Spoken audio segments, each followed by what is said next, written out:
চিঠি কি কাজে লাগে? চিঠি দ্বারা কি কোনো সমাজকে বদলানো যেতে পারে? আপনি কি জানতে চান এরকম কোনো চিঠির কথা যা একটা সমাজকে বদলে দিতে পেরেছিল?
নমস্কার, প্রভু যীশু খ্রিস্টের মধুর নামে জীবনবাণী অনুষ্ঠানে আপনাকে স্বাগত জানাই।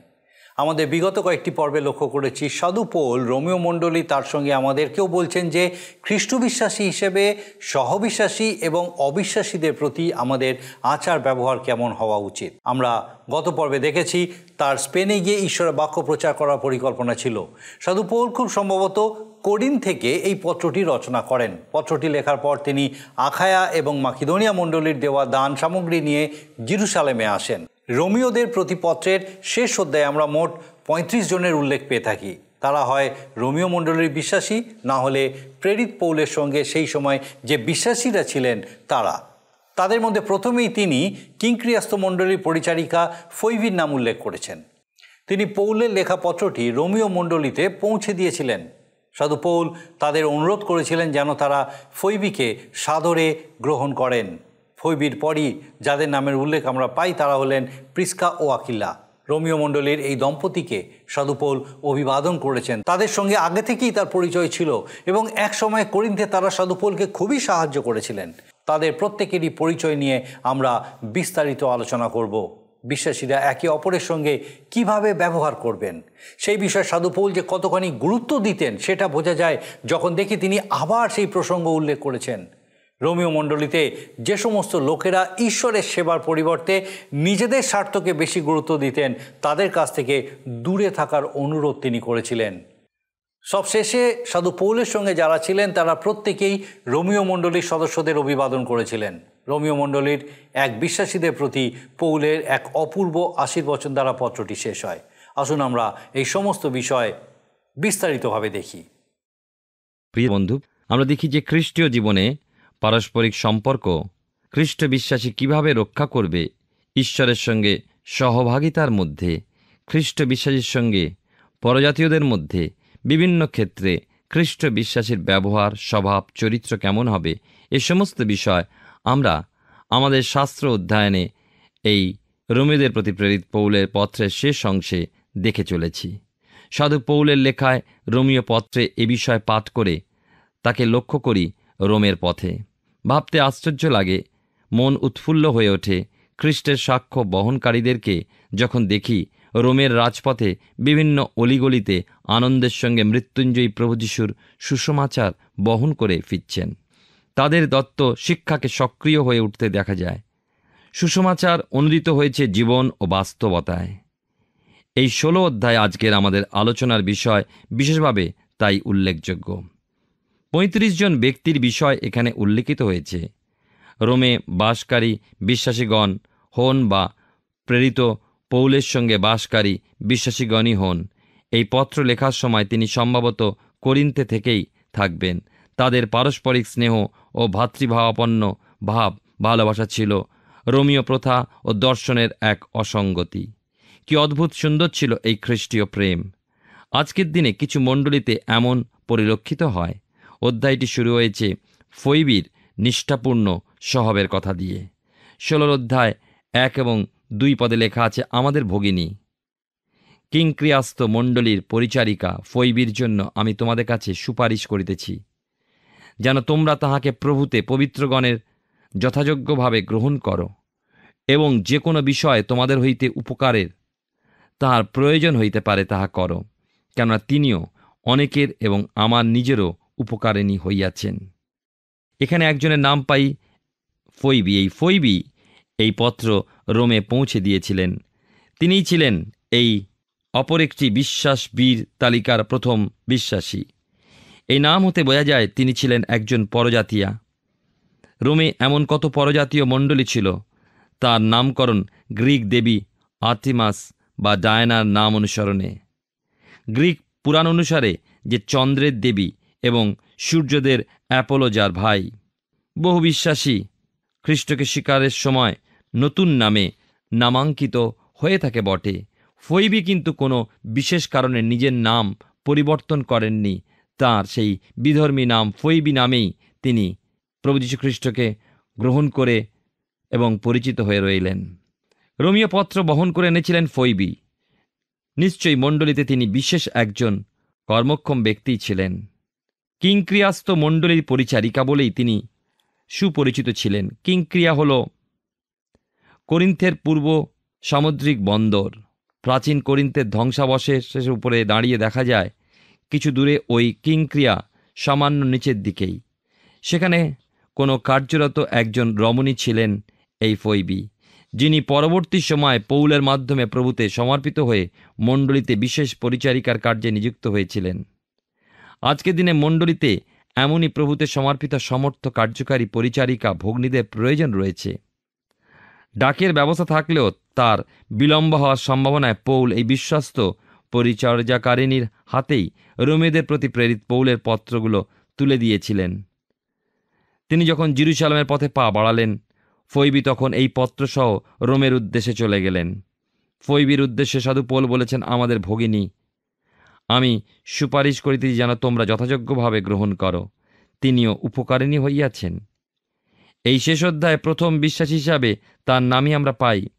খ্রিস্টেতে খ্রিস্টীয় সন্তানেরা এক পিতা ঈশ্বরের সন্তান হওয়ায় পরস্পর পরস্পরের ভ্রাতা ও ভগিনী, ঈশ্বরের পক্ষে কার্যকারী ব্যক্তিগণ ঈশ্বরের সেবকগণের এমনই ভরসাস্থল হয়ে কার্যভার গ্রহণ করুন, বিশ্বস্ত কার্যকারী হয়ে উঠুন। রোমীয় তার 16 অধ্যায় 3 এবং 4 পদে দেখুন কি লেখা আছে। খ্রিস্ট যিশুতে আমার সহকারী প্রিস্কা ও আকিল্লাকে মঙ্গলবাদ করো। তাহারা আমার প্রাণের নিমিত্তে আপনাদের গ্রীবা পাতিয়া দিয়াছিলেন। কেবল আমি যে তাহাদের ধন্যবাদ করি এমন নয়, কিন্তু পরজাতীয়দের সমুদায় মণ্ডলীয় করে। এবার সাধু পৌল অভিবাদন জানিয়েছেন। কিছু ব্যক্তিকে দেখতে পাবেন সেখানে কত পরজাতীয়দের মণ্ডলী ছিল, অর্থাৎ যে সমস্ত পরজাতীয়গণ খ্রিস্ট বিশ্বাসী হয়েছিলেন। রোমে তো বিশেষভাবেই বিশাল পরজাতীয় মণ্ডলীর বিষয় জানা যায়, যা বহু জাতির সংমিশ্রণে গঠিত হয়েছিল। ছিল এক হয়ে পাই প্রিসিল্লা ও আকিল্লার নাম, এক যিহুদি দম্পতি। কিভাবে সাধু পৌল তাদের সাক্ষাৎ পেয়েছিলেন, কিভাবেই বা তারা পৌলের সহায়তায় এসেছিলেন। এক যিহুদি বিরোধী ভাব যখন রোম নগরীর উপর দিয়ে প্রবাহিত হয়েছিল, সেই সময় এই প্রিস্কিল্লা ও আকিল্লা সেখানে বাসস্থান ত্যাগ করে এসে উঠলেন করিন্থ নগরে। সেখানে দোকান করে পৌল ছিলেন। করিন্থ ছিল এক বিশিষ্ট বাণিজ্যিক কেন্দ্র। পৌলের এবং এই দম্পতির একই তাঁবু নির্মাণের ব্যবসা হওয়ার দরুন তারা সম্মিলিত হওয়ার সুযোগ পেয়েছিলেন। আমরা প্রেরিতদের কার্যবিবরণ তার 18 অধ্যায় 1 থেকে 3 পদে এই প্রসঙ্গে লক্ষ্য করি। আর এই অবস্থায় সাধু পৌল তাদেরকে ঈশ্বরের প্রতি, প্রভু যীশু খ্রিস্টের প্রতি ফিরিয়েছিলেন।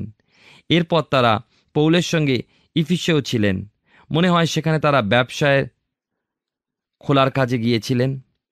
প্রেরিত তার 18 অধ্যায় 26 পদে পাই তারা আপল্লরও সাহায্যকারী হয়েছিলেন।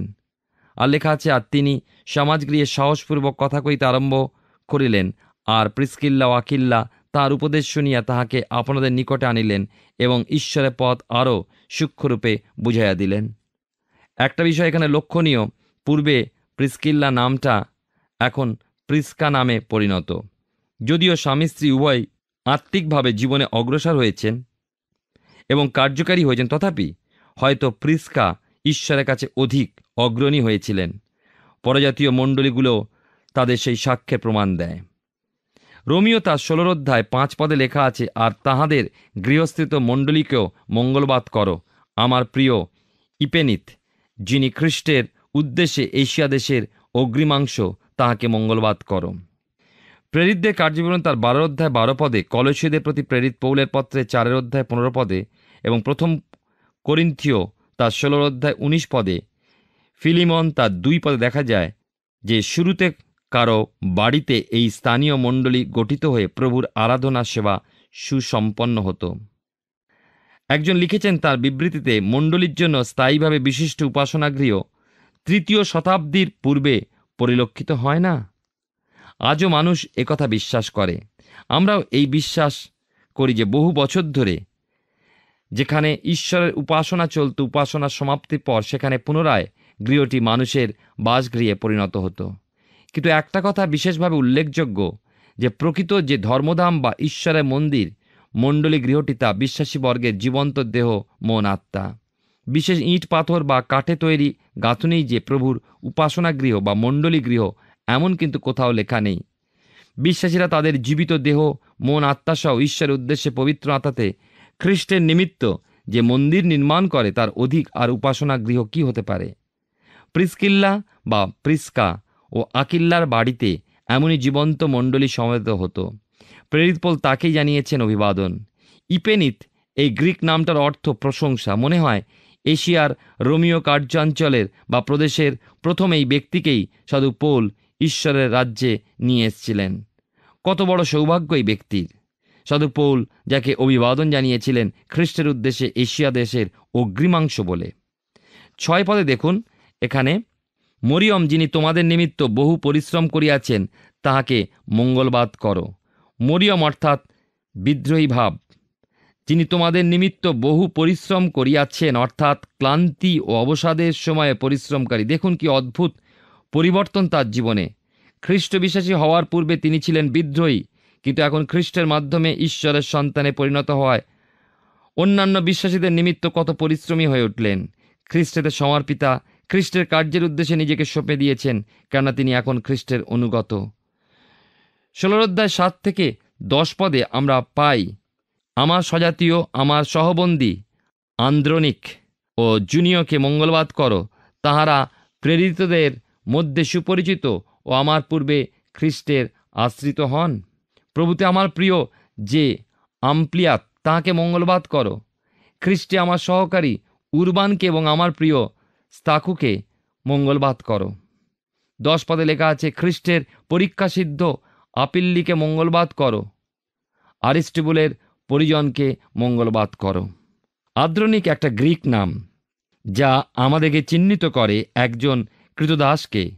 জুনিয় একটা রোমীয় নাম। পৌল তাদের উভয়কে স্বজাতীয় বলে জানিয়েছেন, অর্থাৎ শুধু বিন্যামিন বংশীয় না, নিকট রক্তের সম্পর্কে আবদ্ধ নয়। সাধু পৌল তাদেরকে সহবন্দী বলে চিহ্নিত করেছেন। রোম সাম্রাজ্যের বন্দিত্ব স্বীকার করে থাকার সময় এদের সঙ্গে এক স্থানে সাক্ষাৎ ঘটেছিল। এমন নয় যে সাধু পৌল তাদের খ্রিস্টের পথে এনেছিলেন, কারণ তারা পূর্ব হতেই খ্রিস্টেতে ছিলেন। সাধু পৌল তাদেরকে অভিবাদন জানাতে বললেন। তারা উভয়ই প্রেরিতদের সুপরিচিত ছিলেন। যেহেতু খ্রিস্টে আশ্রিত, খুব অসুবিধার পরিস্থিতিতে সাধু পৌল রোমে মণ্ডলী স্থাপন করেছিলেন। করিন্থ নগরের এক বাজার এলাকায় সাধু পৌল আকিল্লা ও প্রিসকিল্লার সাক্ষাৎ পেয়েছিলেন। তারপরে এই 2 ব্যক্তিকে কারাগারে পেয়েছিলেন এবং পরে রোমে গিয়ে তারা পৌলের দ্বারা মণ্ডলী গেঁথেছিলেন। সাধু পৌল আম্প্লিয়াতের নাম উল্লেখ করে মঙ্গলবাদ জানাতে বলেছেন। একটা সাধারণ কৃতদাসের নাম। তিনি পৌল কর্তৃকই প্রভু যীশুকে জানতে পেরেছিলেন এবং পৌলের অন্তরের নিকটবর্তী ব্যক্তি ছিলেন। আরও পাই সহকারী হিসাবে উরবানের নাম। এও এক সাধারণ কৃতদাসের নাম, যিনি শহরে পালিত হয়েছিলেন। তিনি বিশ্বাসীদের সঙ্গে একজন প্রকৃত কার্যকারী রূপে কাজ করতেন। সাধু পৌল তার প্রিয় স্তাকুকেও বলেছেন মঙ্গলবাদ করতে। ইনি সাধু পৌলের প্রিয় নয়, প্রিয় ছিলেন মণ্ডলীরও কাছে। সাধু পৌল আপিল্লির নাম করেছেন মঙ্গলবাদ জানাবার প্রসঙ্গে। তিনি জিহুদীয় হতে পারেন অথবা গ্রিকও হতে পারেন। তার নামটি অতি সাধারণ একটা নাম, জিহুদীদের ঘরে ঘরে। খ্রিস্টের অনুগমন পূর্বক তিনি প্রমাণ দিয়েছিলেন খ্রিস্টেতে পরীক্ষা সিদ্ধ হিসাবে। এই সিদ্ধতা আসে পবিত্রতা, বিশ্বাস, প্রেম ও ক্লেশেতে। খ্রিস্টের স্বভাবে বৃদ্ধি পেয়ে আমরা এই সিদ্ধতায় পৌঁছালে প্রভুর গুপ্ত আগমনে আমরা প্রভুর কাছে মধ্যাকাশে সংগৃহীত হব। স্মুর্ণা অর্থাৎ আমরা দেখি যে হেরাক্লাইয়ার বিশপ হিসাবে তিনি বিশেষভাবে চিহ্নিত। এরপর পৌল নাম করেছেন আরিস্টবুল ও তার পরিজনদের। সাধু পৌল তাদের অভিবাদন জানিয়েছেন, তারাও পৌলের স্মরণীয় এবং প্রভুর উদ্দেশ্যে ব্যবহৃত। রোমিও তার 16 অধ্যায় 11 থেকে 13 পদে আমরা পাই, এখানে লেখা আছে, আমার স্বজাতীয় হেরোদিয়াকে মঙ্গলবাদ করো। আমরা দেখি হেরোদিয়ন একজন জিহুদি, পৌলের স্বজাতীয়। নামটির মাধ্যমে হেরোদ পরিবারের পরিচয় পাই।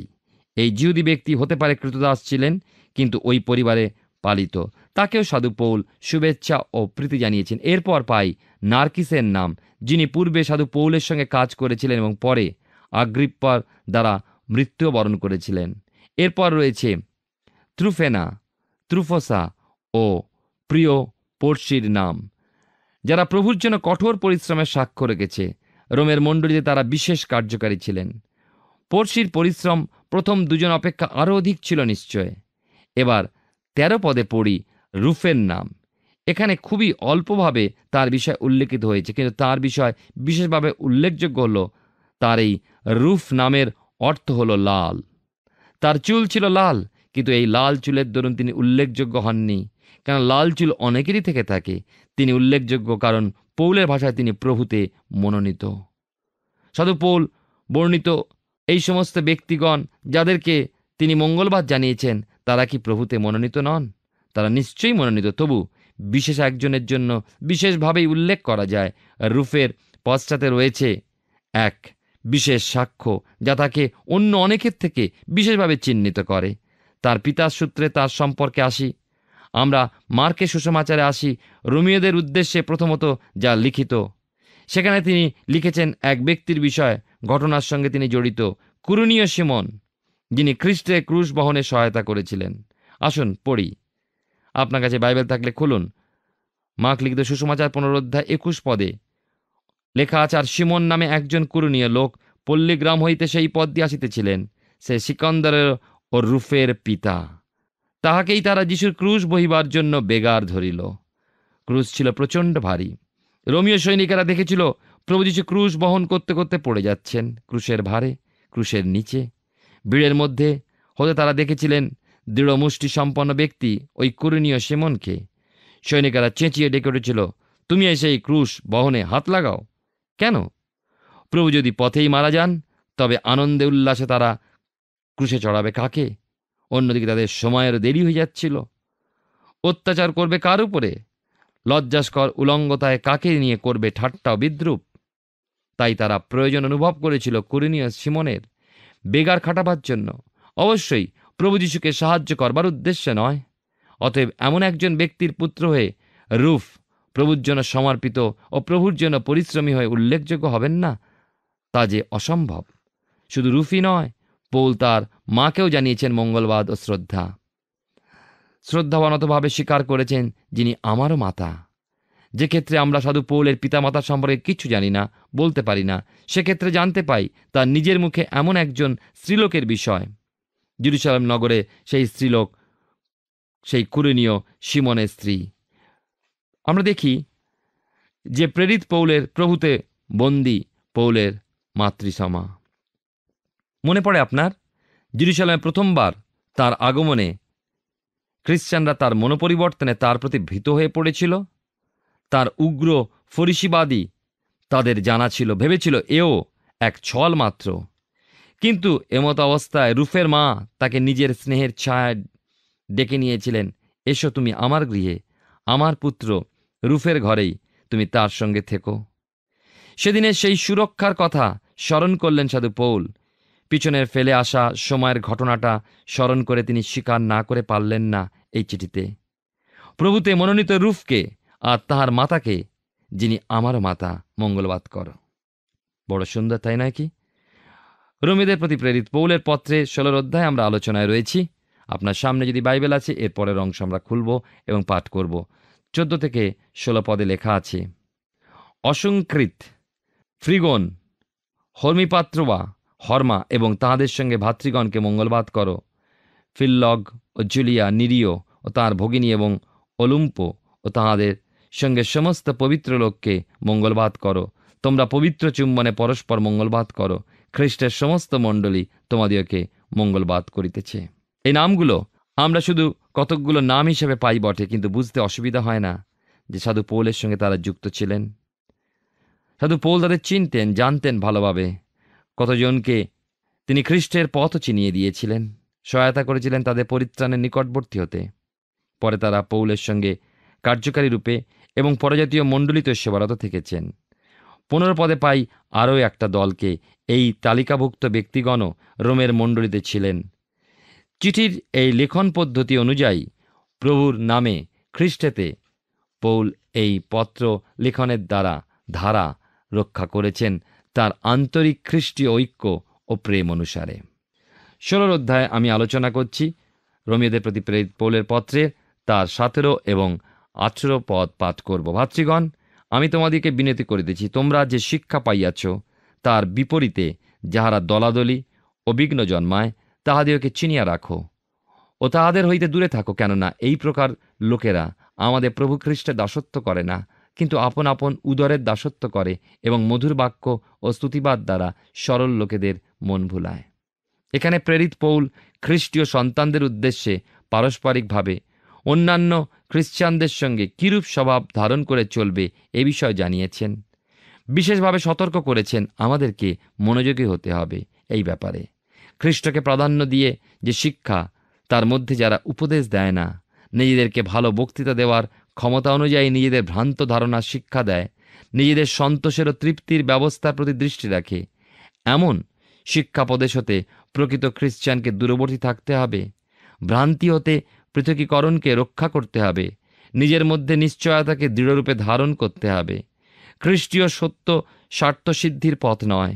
জীবনের প্রতি পদক্ষেপে খ্রিস্টের মাহাত্ম্য স্বীকারপূর্বক অন্যের মঙ্গল চিন্তা করে পবিত্র আত্মার নির্দেশ অনুযায়ী চলতে হবে। প্রাপ্ত সত্যপদেশকে ধারণ করতে হবে চলার পথে।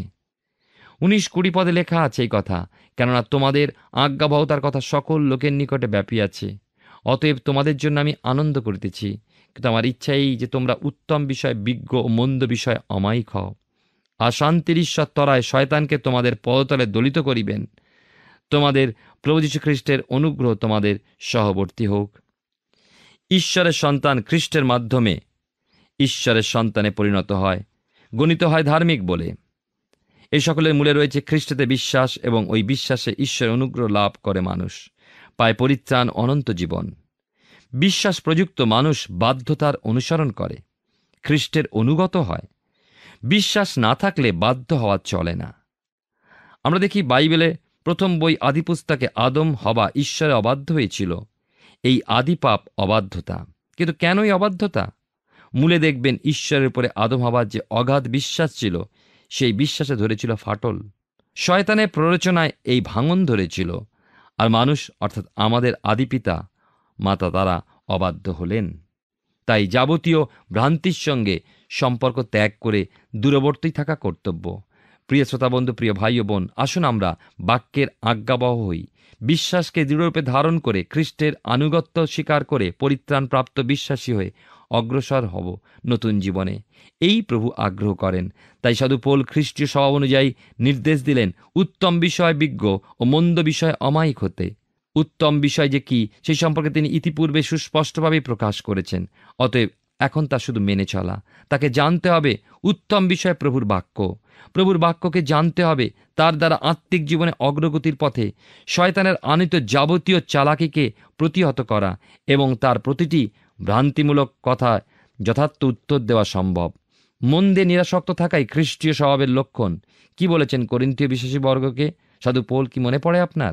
প্রথম করিন্থীয় পত্রে 14 অধ্যায় 20 পদে সে বিষয়ে সুস্পষ্ট নিতে, ভাতৃগণ, তোমরা বুদ্ধিতে বালক হইও না, বরঞ্চ হিংসাতে শিশুগণের ন্যায় হও, কিন্তু বুদ্ধিতে পরিপক্ক হও। 20 পদে পড়ি, শান্তির ঈশ্বর আমাদের মৃত্যুকে জয় করেছেন, মৃত্যু ও পাতালের শক্তিকে পরাহত করে আমাদের হতে ভয়, দুশ্চিন্তা, অধার্মিকতা, অন্যায়, অশান্তি দূরীভূত করলেন। খ্রিস্ট বিশ্বাসী তা উপলব্ধি করে নিজ হৃদয় এই সকল হতে মুক্তি। সত্য জীবিত ঈশ্বর আমাদের শান্তির ঈশ্বর। তিনি শয়তানকে চূর্ণ করেছেন পূর্ণ শান্তি প্রদানের পূর্বে কিছু সময় রয়েছে। এই সময় শয়তান তার শুধুমাত্র লাঙুলের সাহায্যে মানুষের মধ্যে অবিরত পরিশ্রম করে চলেছে, কারণ তার মস্তক চূর্ণ হয়েছে। এই সময়ের মধ্যে শয়তানকে আমাদের প্রতিরোধ করতে হবে। এ ব্যাপারে খ্রিস্টের অনুগ্রহই আমাদের সহায়তা করেন, তাতে ভরসা রাখুন। রোমিও তার 16-21 পদে দেখি, সাধু পৌলের সঙ্গে খ্রিস্টীয় সন্তানগণ প্রভুর আরও কার্যকারীগণ শুভেচ্ছা জানাচ্ছেন। পত্র লেখার সময় যারা তার সঙ্গে ছিলেন তাদের সকলের অভিবাদন জানানো হয়েছে। এখানে রোমের সেই বিশ্বাসীদেরকেও তারা প্রীতি ও শুভেচ্ছা সদর অভিবাদন জানিয়েছেন। খ্রিস্টীয় ঐক্যকে রক্ষা করে খ্রিস্টীয় প্রেমেতে ঐক্য ধরে রাখা ঈশ্বরের সন্তানের এক পবিত্র কর্তব্য। আমরা জানি সকলের দৃষ্টিশক্তি ছিল ক্ষীণ, সেই জন্য সমস্ত পত্র তিনি স্বহস্তে লিখতেন না, তাঁর জবানিতে অপর কোনো সেবক দাস তার পত্রগুলি লিখতেন। 25-27 পদে পাই 16 অধ্যায়, আমাদের সুস্থির থাকার জন্য পবিত্র আত্মাতে অভিষেক সহ প্রতিনিয়ত গমনাগমন করা প্রয়োজন। তাঁর বসে থেকে সুস্থির থাকি আসুন। সেই নিগূঢ়তত্ত্বের প্রকাশ বলতে বোঝায় যা পুরাতন নিয়মে প্রকাশিত হয়নি, তা এখনকার যুগে সম্প্রতি সম্ভব হয়েছে। জিহুদী ও পরজাতীয়দের একত্রে সম্মিলিত করে একটি দেহে অর্থাৎ খ্রিস্টের মণ্ডলীতে পরিণত করা হয়েছে। এই অনুগ্রহের যুগেই তা সম্ভব হয়েছে। বিশ্বাসের বাধ্যতা দেখুন, বিশ্বাসের আজ্ঞাবহতা কিভাবে। প্রিয় শ্রোতা বন্ধু, যখন খ্রিস্টেতে বিশ্বাস করেছেন তখন তাতে রেখেছেন আস্থা এবং আপনি হয়ে উঠেছেন তার বাধ্য, তার আজ্ঞাবহ। তাহলে দেখুন, আপনার আজ্ঞাবহতার প্রমাণস্বরূপ আপনার কাজ, আচরণ, ব্যবহার, চিন্তাধারা। অতএব বিশ্বাসের কাজ ফলই হল বাধ্যতা বা আজ্ঞাবহতা। ঈশ্বর আপনার জীবনে মঙ্গল করুন। আমরা রোমিও মণ্ডলীর উদ্দেশ্যে সাধু পৌলের লেখা পত্রটি থেকে অধ্যয়ন আজকে এখানেই শেষ করলাম। আমরা এখানে লক্ষ্য করলাম যে কত মানুষ সেই সময় বিশ্বস্তভাবে ঈশ্বরের সেবা করে গেছেন। পরজাতীয়দের মাঝে সাধু পৌল যেভাবে খ্রিস্টের বাক্য ছড়িয়ে দিয়েছিলেন তার প্রকাশ আমরা এখানে দেখতে পাই। রোম এবং করিন্থ উভয় স্থানেই তাদের কথা আমরা জানতে পারি। ব্যক্তিগতভাবে তাদের নাম উল্লেখ করার মাধ্যমে আমরা উপলব্ধি করতে পারি যে তারা প্রত্যেকেই সাধু পৌলের কত প্রিয় ছিলেন। পৌল তাদের অনুরোধ করেছিলেন যেন তারা একে অপরের সঙ্গে প্রেমের বন্ধনে আবদ্ধ থাকেন, কিন্তু একই সময় তিনি সেই সমস্ত ব্যক্তিদের বিষয়ে সতর্ক করে দিয়েছিলেন যারা মণ্ডলীতে ঈশ্বরের সেবার চেয়ে বেশি নিজেদের স্বার্থ চিন্তা করে থাকে। তারা অন্যান্য বিশ্বাসীদের মিষ্টি কথা এবং অযথা প্রশংসার মাধ্যমে ভুল পথে চালিত করার চেষ্টা করে। আমাদের আগামী পর্বে আমরা বাইবেলের পুরাতন নিয়ম থেকে আরেকটা নতুন পুস্তক নিয়ে আলোচনা শুরু করব, প্রথম বংশাবলী। আর আমার বিশ্বাস আপনি অবশ্যই আমাদের সঙ্গে সেই অনুষ্ঠানে উপস্থিত থাকবেন। আসুন এই সময় প্রার্থনায় যাব, আর আমি চাইব আপনি আমার সঙ্গে প্রার্থনায় যোগ দিন। আসুন প্রার্থনা করি। স্বর্গীয় পিতা, তোমার ধন্যবাদ দিই যে তোমার জীবন্ত বাক্য তুমি আমাদের সামনে রেখেছো, যেন আমরা পিতা তোমার বাক্যে গেঁথে উঠতে পারি, তোমার বাক্যে পূর্ণ হতে পারি, এবং তোমার বাক্য যেন আমাদের জীবনের মধ্যে দিয়ে কার্যকারী হতে পারে। আমাদের প্রত্যেক দর্শক বন্ধু, তাদের পরিবার পরিজন প্রত্যেককে এই মতোভাবে পিতা তোমার বাক্যের কার্যকারী হতে তুমি সাহায্য করো। শুধু শ্রোতা মাত্র নয়, কিন্তু যেন তারা কার্যকারী হয় এবং তাদের সেই প্রত্যেকের জীবনের মধ্যে তোমারই নাম গৌরবান্বিত, উচ্চকৃত, মহিমান্বিত হয়। তোমার যিশু নামে ভিক্ষা দয়া করে শ্রবণ ও গ্রহণ করো, আমেন। আমরা রোমিও পুস্তক থেকে আলোচনা শেষ করেছি। আগামী পর্বে আমরা প্রথম বংশাবলী পুস্তক থেকে আলোচনা শুরু করব। আর আমার বিশ্বাস আপনি অবশ্যই আমাদের সঙ্গে এই জীবনবাণী অনুষ্ঠানে উপস্থিত থাকবেন। ঈশ্বর আপনার মঙ্গল করুন। প্রিয় বন্ধু, আশা করি জীবনবাণী অনুষ্ঠানটি আপনার ভালো লেগেছে। আর যদি ভালো লেগে থাকে তাহলে অবশ্যই আমাদের একটি মিসড কল দিন। আপনার দেওয়া মিসড কলটি আমাদের কাছে অতি মূল্যবান। আমরা আনন্দের সাথে জানাই, প্রতিটা মিসড কল দাতাদের মধ্যে থেকে সপ্তাহের শেষে বিশেষ দর্শক বন্ধুকে বেছে নেওয়া হবে এবং সেই দর্শক বন্ধুকে পুরস্কৃত করা হবে ও সপ্তাহের শেষে তার ছবি ও নাম আমাদের অনুষ্ঠানে প্রকাশ করা হবে। গত সপ্তাহের বিজয়ী দর্শক বন্ধুরা হলেন পশ্চিম মেদিনীপুর থেকে অনুপ মান্না ও দক্ষিণ 24 পরগনা থেকে উর্মিলা মণ্ডল।